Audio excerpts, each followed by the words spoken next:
So usually on a Sunday, I like to talk about the history of money, mortgages and insurance. But this week, instead of that, we're going to fast forward a few centuries. And I want to talk about a question that popped up recently at Georgetown University. Should we invest absolutely everything into one super AI to look after humanity? Now, whilst this sounds like something from a Douglas Adams novel, possibly an early rejected draft where deep thought gets bored and becomes a life coach, this was a real question that was posed to Dr. Geoffrey Hinton and Senator Bernie Sanders. And surprisingly, it was inspired by the film WALL-E.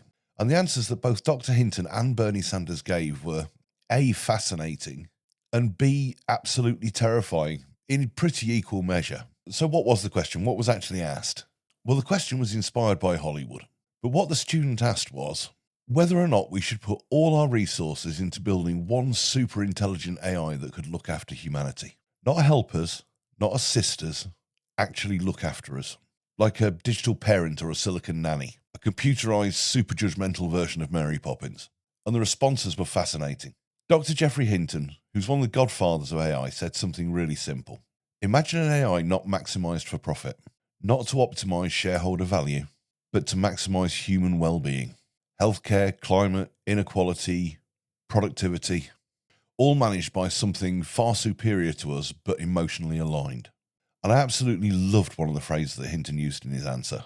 We should design an AI with maternal instincts, a drive to care for humans, to protect us, to nurture us. Not an assistant that can be fired, not a worker replacement machine, but something that actually loves us, or acts like it does. But then Hinton gave us the real world answer. Right now, AI is being built inside systems that are designed to maximize profit for a very small number of people. And that's where he said that everything falls apart. Because if AI replaces workers faster than society can adapt, then inequality explodes. If AI concentrates economic power into corporations and the mega rich, then democracy weakens.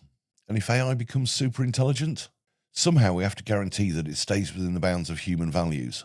And this is something nobody's solved yet. So yes, Dr. Hinton's answer was that a benevolent superintelligence could look after the human race. But the road to building it under today's incentives could potentially cause catastrophic harm before we even get there. And true to form, Bernie Sanders didn't even bother with the philosophical side of the argument. He went straight for the political jugular. He asked the question, who will control the AI? And whose benefit will it be run for?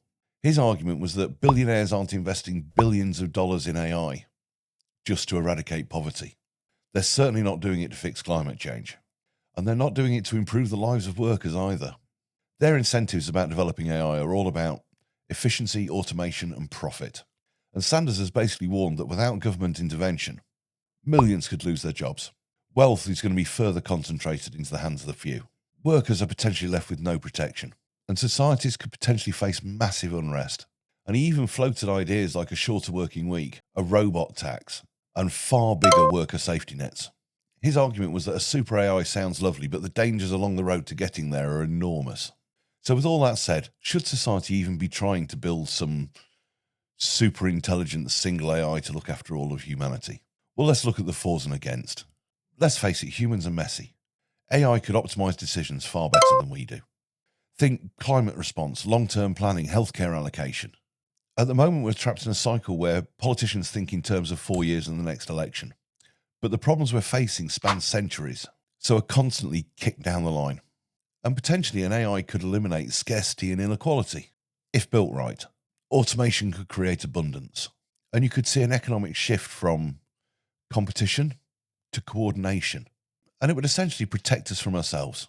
Wars, pandemics, financial crashes. Let's face it, humans make some really catastrophic decisions, and a super AI might well prevent them. But then on the other hand, whoever controls the AI controls everything. A super AI in the hands of a corporation or a government would become essentially a digital god, and one that can't be voted out. And how about alignment?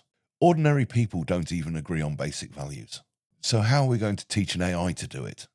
Imagine if the AI decided you can't eat crisps because it could reduce your lifespan by 0.00008%.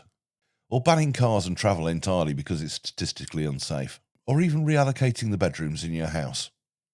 For optimization, a caring AI could very quickly become an authoritarian nanny. So what's the middle ground? We absolutely shouldn't build one super AI to look after us. Well, not yet anyway. Not under this economic system and not without global regulation. Instead, we should be investing in things like safe AI alignment research. Governments should be creating strict oversight frameworks. And AI development should be absolutely transparent. There's no way it should be controlled by the likes of Meta and Microsoft and Google. And society really needs to start debating values before it debates superintelligence. AI should be there to enhance human ability and agency, not replace it. It should be a tool, not a god. So that's this Sunday's deep dive. I'm sorry if it wasn't the usual insight into financial history, but today I think we needed to look forward in time. Because if there's one thing that history has taught us, it's that technological development moves faster than society can adapt. And the danger isn't the machine, it's those that control it. I'm Patrick Weightman. Thanks for watching. Please give me a subscribe or follow. And if you've got any thoughts on whether an AI with a maternal instinct would save the human race or ground us for the weekend, then stick them in the comments below. As usual, my links are in the bio. I'll speak to you later. Bye-bye.